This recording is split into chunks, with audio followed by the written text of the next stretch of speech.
আমি যেতে পারবো না স্যার। বিয়ে তো করবে না, আমার ছোট ছোট আবদারগুলো তো পূর্ণ করে দিতে পারো।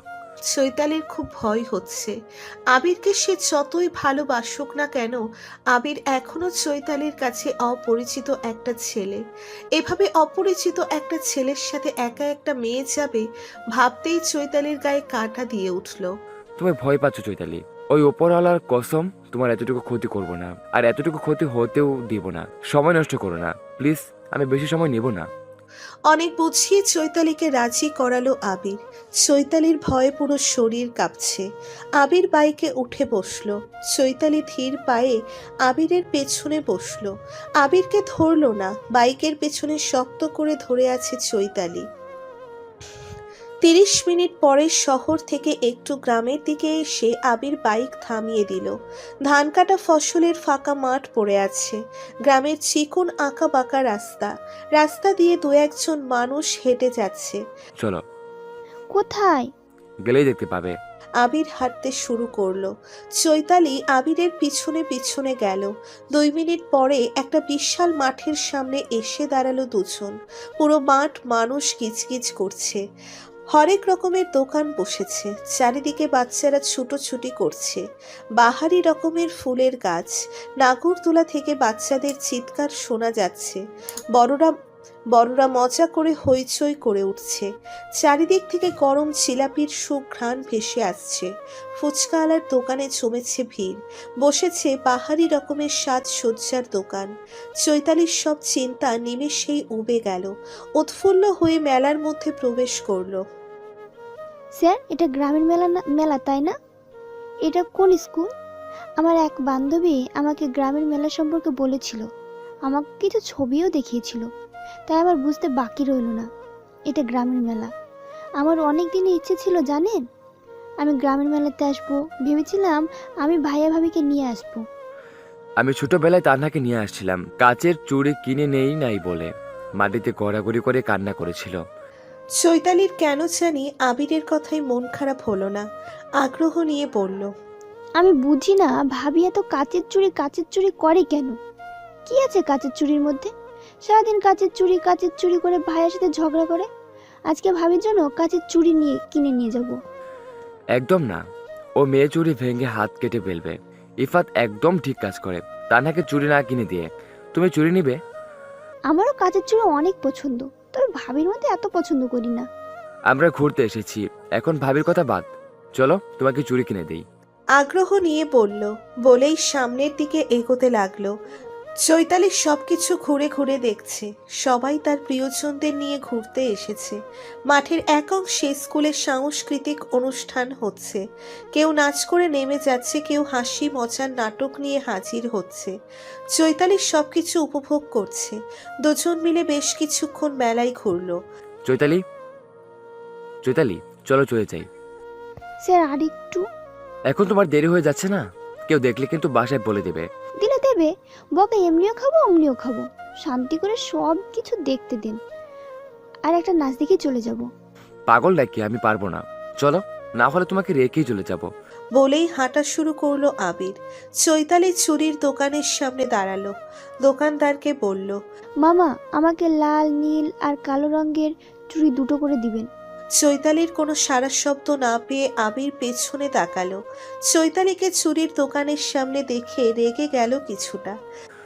তোমার চুরি পড়তে হবে কেন যদি হাত কেটে যায়? আপনি নিজে কিনে দিতে চেয়েছিলেন। চেয়েছিলাম, কিন্তু কিনে দেয় নাই। পরে ভাবলাম কাজে চুরি কিনে দেওয়া ঠিক হবে না। কাচের চুড়ি নিয়ে আপনাদের এত কিসের সমস্যা?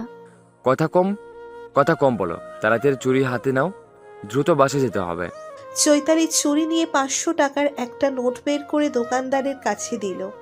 আবির চৈতালির দিকে রাগী দৃষ্টিতে তাকালো।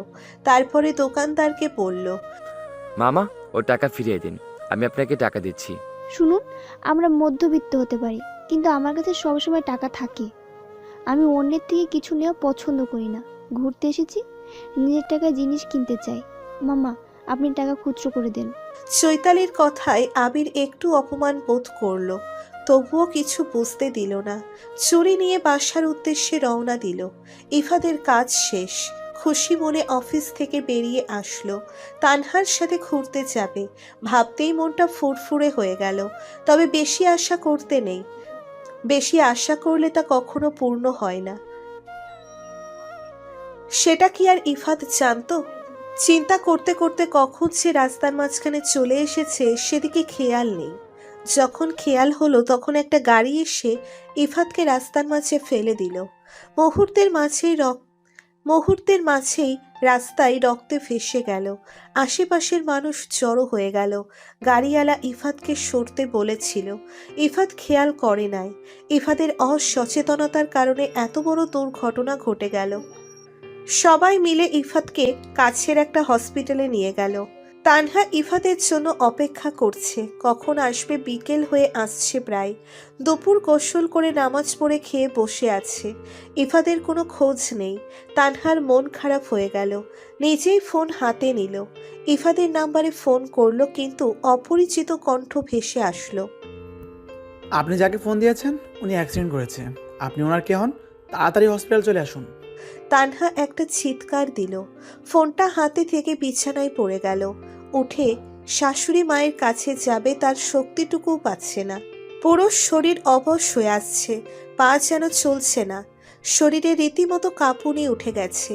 তানহার চিৎকার শুনে রোকিয়া বেগম তানহার রুমে আসলেন। কি হয়েছে মা, তুমি চিৎকার করলে কেন?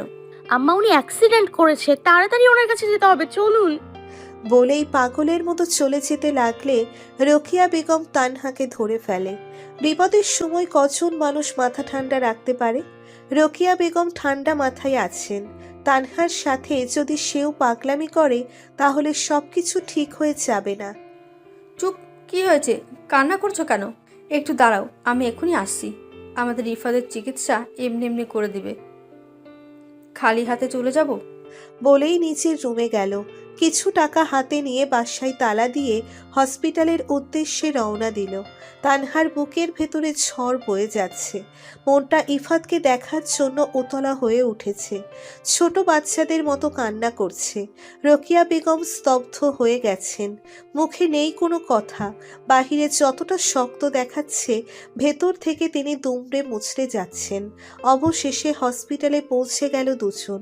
তারা পরিচয় দিলে একটা লোক ইফাদের ফোন তাদের হাতে ধরিয়ে দিয়ে সবাই চলে গেল। ডক্টর ইফাতকে দেখছে। তানহা আর রোকিয়া বেগম বাহিরে দাঁড়িয়ে অপেক্ষা করছে। এখন অপেক্ষা করা ছাড়া কোনো উপায় নেই। তানহা আল্লাহর কাছে ইফাতের জন্য দোয়া করছে। চৈতালি বাসায় এসে অবাক হয়ে গেল। তাদের বাসায় কখনো তালা ঝোলানো থাকে না। তাহলে আজকে হঠাৎ কি হলো যে বাসায় তালা দিতে হলো? চৈতালি তানহাকে ফোন দিল, কিন্তু ফোন রিসিভ হলো না। তানহা ফোন বাসায় রেখে গেছে। চৈতালি চিন্তায় পড়ে গেল। ইফাতকে ফোন দিতেই তানহা ফোন ধরল। কান্না মিশ্রণ কণ্ঠে সবকিছু জানালো। সবকিছু শুনে চৈতালির আত্মা কেঁপে উঠল। সবকিছু ফেলে দ্রুত হসপিটালের দিকে ছুটে গেল। 8 নাম্বার কেবিনের পেশেন্ট মারা গেছেন, ওনার বাসার লোকজনদের খবর দাও রফিকুল। বলেই সাদা শাড়ি পরিহিতা নার্সটি চলে গেল। রোকেয়া বেগম ও তানহার দৃষ্টি নার্সটি চলে যাওয়ার দিকে বিদ্যমান। তানহা কিছু বলতে যাবে তখনই আরেকটা নার্স এসে বলল, জরুরি বিভাগের পেশেন্টের বাড়ির লোকজন কে কে আছেন? দ্রুত 1 ব্যাগ এ পজিটিভ রক্তের ব্যবস্থা করুন। রোগীর প্রচুর রক্তক্ষরণ হয়েছে। আবরার ইফাদের বাসার লোকজনদের বলেছি। তানহা দ্রুত বলে উঠল, আমরা আবরার ইফাদের বাসার লোক। আমি কি বললাম শুনেছেন? দ্রুত রক্তের ব্যবস্থা করুন। বলেই নার্সটি চলে গেল। আম্মা আপনার রক্তের গ্রুপ কি? আমার রক্তের গ্রুপ বি পজিটিভ। ইফাদের বাবার রক্তের গ্রুপ এ পজিটিভ ছিল। চৈতালির রক্তের গ্রুপ কি? চৈতালির রক্তের গ্রুপ বি পজিটিভ মনে হয়। আচ্ছা আপনি অপেক্ষা করুন, আমি দেখছি। বলেই হন্তদন্ত হয়ে ছুটে গেল তানহা। তানহা চলে যেতেই চৈতালি আসলো। চৈতালি মাকে দেখতে পেয়ে মায়ের কাছে আসে। রোকিয়া বেগমকে জড়িয়ে ধরে কান্না করে দিল চৈতালি। রোকিয়া বেগমও মেয়েকে ধরে কান্না করে দিল। এতক্ষণ বহু কষ্টে নিজেকে শক্ত রেখেছিল। চৈতালির কান্না দেখে নিজেকে আর ধরে রাখতে পারল না। আম্মু, ভাইয়ের কিছু হবে না তো? আমার ভাইয়া ঠিক হয়ে যাবে তো? ভাইয়ের কোনো কমন সেন্স নেই? রাস্তার মাঝখান দিয়ে কেউ হাঁটে? ভাইয়ের সাথে আমি প্রচুর ঝগড়া করব। কান্না করিস না মা, আল্লাহর কাছে ভাইয়ের জন্য দোয়া কর। সোনা মেয়ে আমার, কান্না করিস না। এর মধ্যে তানহা চলে আসলো, হাতে রক্তের ব্যাগ। আমার ব্লাড ব্যাংকেই তো রক্ত ছিল। আমি অন্যের রক্ত দিতে চেয়েছিলাম। না কার রক্ত কেমন, শরীরে কোনো রোগ বালাই আছে কিনা, কিন্তু এখন কিছু করার নেই। যেটা পেয়েছি নিয়ে আসলাম। তানহা, তুমি দেরি করো না, তাড়াতাড়ি নার্সকে ডেকে রক্ত দিয়ে এসো। তানহা অর্ধেক রাস্তায় যেতেই নার্স নিজেই এগিয়ে আসছিল। তানহার হাতের থেকে দ্রুত রক্তের ব্যাগ নিয়ে চলে গেল। 1 ঘন্টা পরে জরুরি বিভাগ থেকে ইফাতকে বের করে কেবিনে দেওয়া হলো। মাথায় প্রচণ্ড আঘাত পাওয়ার কারণে সেন্সলেস হয়ে গিয়েছিল ইফাত। মাথায় বেশি আঘাত পেয়েছে, হাত পা ছুলে গিয়েছে, শরীরের কিছু কিছু জায়গায় ভালোভাবেই ক্ষত হয়েছে। মাথায় ব্যান্ডেজ, হাতে স্যালাইন। 1 হাত কপালে দিয়ে দুটো বন্ধ করে আছে ইফাত। একটু আগেই জ্ঞান এসেছে তার, চুপচাপ সবকিছু দেখছে। 2 চোখ খুলে তৃষ্ণার্ত চক্ষু তানহাকে খুঁজেছিল। 1 পলক তানহাকে দেখার জন্য মনটা উতলা হয়ে আছে। ধীরে ধীরে সারা শরীরে ব্যথা অনুভব করতে পারছে ইফাত। আপনাদের রোগীকে কেবিনে শিফট করা হয়েছে। আপনারা সবাই দেখে আসতে পারেন, তবে ওনাকে দিয়ে বেশি কথা বলাবেন না। মাথায় চাপ পড়ে এমন কোনো কথা বলবেন না। মাথায় বেশি আঘাত পেয়েছে তো। বলেই চলে গেল। 3 জন মিলে ইফাদের কেবিনে চলে গেল। রোকেয়া বেগম ছেলের গালে হাত দিয়ে আদর করতে লাগলো। ইফাত চোখ মেলে তাকালো, মুখটা মলিন হয়ে গেছে, চেহারায় বিধ্বস্ততার বহিঃপ্রকাশ পাচ্ছে। ছেলের এমন চেহারা দেখে রোকেয়া বেগমের বুকের ভেতরে দুমড়ে মুচড়ে যাচ্ছে। বুকের মাঝখানে হাহাকার পড়ে গেছে। নিজের সর্বস্ব শক্তি দিয়ে কান্না নিয়ন্ত্রণ করার চেষ্টা করছে। অবাধ্য অশ্রুধারা কিছুতেই হার মানবে না। না চাইতেও ও চোখ দিয়ে নোনা জল গড়িয়ে পড়ল। আম্মু, কান্না করছো কেন? কথা বলিস না, আমি আর কান্না করব না। ভাইয়া তুমি খুব খারাপ, খালি সুস্থ হয়ে নাও, তোমার সাথে আমার যুদ্ধ হবে। চৈতালির কথায় ইফাদ মলিন হাসল। ইফাদের চোখ গেল দূরে দাঁড়িয়ে থাকা তানহার দিকে। মাথা নিচু করে দাঁড়িয়ে আছে, কান্না করতে করতে চোখ মুখ ফুলিয়ে ফেলেছে। চোখ দিয়ে অনবরত অশ্রু গড়িয়ে পড়ছে। তানহার মুখের দিকে তাকালেই যে কারো মায়া হবে। ইফাদের বুকটা কেঁপে উঠল তানহার এমন অবস্থা দেখে। সারাদিন তোদের কিছু খাওয়া হয় নাই, আমরা বাসায় গিয়ে রান্না করে নিয়ে আসি। চৈতালি, তুই ভাইয়ের কাছে থাক। আম্মু আমি তোমার সাথে যাচ্ছি, ভাবি ভাইয়ের কাছে থাকুক। তানহা অভিমান করে বলল, সমস্যা নেই চৈতালি, তুমি ছোট মানুষ, তুমি আম্মাকে সাহায্য করতে পারবে না। আমারও শরীর ভালো না, আমি রান্না করে নিয়ে আসবো, তুমি বসে থাকো। তুমি কথাই বলতে পারছো না ঠিক মতো, তোমার কথা গলায় আটকে আসছে। তুমি আবার রান্না করবে? তাহলে ভাইয়ের আর খাওয়া হবে না। আম্মু চলো তো।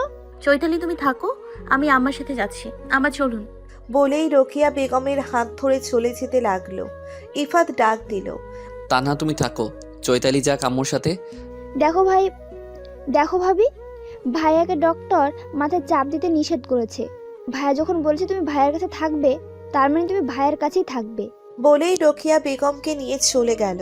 তানহা দরজার কাছে মাথা নিচু করে দাঁড়িয়ে আছে, কোনো কথা বলছে না। পুরো রুম জুড়ে নীরবতা বিরাজ করছে। নীরবতা ভেঙে ইফাত বলল, দূরে দাঁড়িয়ে আছো কেন? আমার কাছে এসে বসো।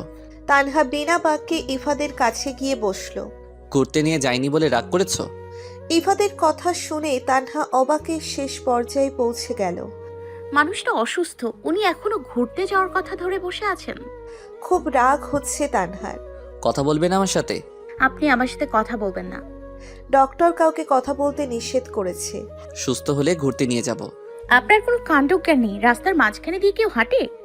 কত করে বলি বাইরে গেলে সাবধানে থাকবেন, আপনি আমার একটা কথাও শোনেন না। আপনার কিছু হলে আমি কি নিয়ে বাঁচবো? বলেই হাউমাউ করে কান্না করে দিল তানহা। তোমার মাঝে দেখেছিলাম আমি আমার সর্বনাশ। যে মাথায় তুমি থাকো সেই মাথায় অন্য কিছু কিভাবে প্রবেশ করবে বলো? আমি তোমার কথা যখন ভাবতে শুরু করি তখন পৃথিবীর কোনো কিছু আমার খেয়াল থাকে না। তানহা ইফাদের কথার উত্তর দিল না। ইফাদের কথা ভেবে কান্নার আওয়াজ কমিয়ে দিল। ফুপিয়ে কান্না করছে তানহা। তানহা, তানহা চোখ মেলে তাকালো ইফাদের দিকে। ইফাদের দিকে তাকানো মাত্রই তানহার মনে হলো কেউ তার কলিজা কেটে টুকরো টুকরো করে ফেলছে। তবুও নিজেকে কন্ট্রোল করার চেষ্টা করছে। ব্যথা করছে? কোথায়? তানহা ব্যস্ত হয়ে পড়ল। ওইদিকে কোথায় যাচ্ছ? এদিকে এসো। আপনার সমস্যা হচ্ছে, ডক্টরকে ডেকে দিয়ে আসি। আমার ডক্টর তো আমার সামনেই আছে, নতুন করে ডক্টর ডাকতে হবে না। মানে? দূরে দূরে থাকো কেন? আমার কথা বলতে সমস্যা হচ্ছে? আমার কাছে আসো। তানহা কোনো কথা না বলে ইফাদের পাশে গিয়ে বসলো। ইফাত বুকের মাঝখানে দেখিয়ে দিয়ে বলল, তোমাকে বললাম আমার ব্যথা করছে, কোথায় তুমি আমাকে দেখবে তা না, তুমি বাইরে চলে যাচ্ছ। কোথায় ব্যথা হচ্ছে আপনার? এখানে। বিশ্বাস না হলে কান রেখে দেখো। তানহা ইফাদের বুকে হালকা করে মাথা রাখলো। ইফাদের ধুকপুকানির আওয়াজ তানহা স্পষ্ট শুনতে পাচ্ছে। ইফাদের দিকে তাকিয়ে বলল, আপনি আমার সাথে মজা করছেন? তুমি আমার বান্ধবী লাগো, তোমার সাথে আমি মজা করব। তুমি আমার বউ, তোমার চোখে পানি দেখলে আমার বুকের মাঝখানে লাগে। দেখতে পাচ্ছ না? তোমার চোখে পানি দেখে ভেতরটা জ্বলে পুড়ে ছারখার হয়ে যাচ্ছে। আমি নিজের ব্যথা সহ্য করে নিব, কিন্তু তোমার চোখের পানি সহ্য করব না। আমার সামনে কান্না করলে আমি এবার সত্যি মারা যাব। একদম বাজে কথা বলবেন না। তানহা চিৎকার করছে কেন? ডক্টর ইফাদের মাথায় চাপ দিতে নিষেধ করেছে। সরি আম্মা, ভুল হয়ে গেছে, আর হবে না। সারাদিন সবাই না খেয়ে আছো, সবাই মিলে খেয়ে নাও। আম্মা, আজান দিচ্ছে, নামাজ পড়ে খাবো। তিনজন মিলে হসপিটালে নামাজ ঘরে চলে গেল। নামাজ পড়ে ইফাদের কাছে আসলো। তানহা খুব সাবধানে ইফাতকে তুলে বসালো। রোকেয়া বেগম ইফাতকে খাইয়ে দিচ্ছে। তানহা ইফাতকে ধরে আছে। ইফাদের খাওয়া শেষ হলে তিনজন মিলে খেয়ে নিল। আজকে 7 দিন পরে হসপিটাল থেকে বাসায় ফিরল ইফাত।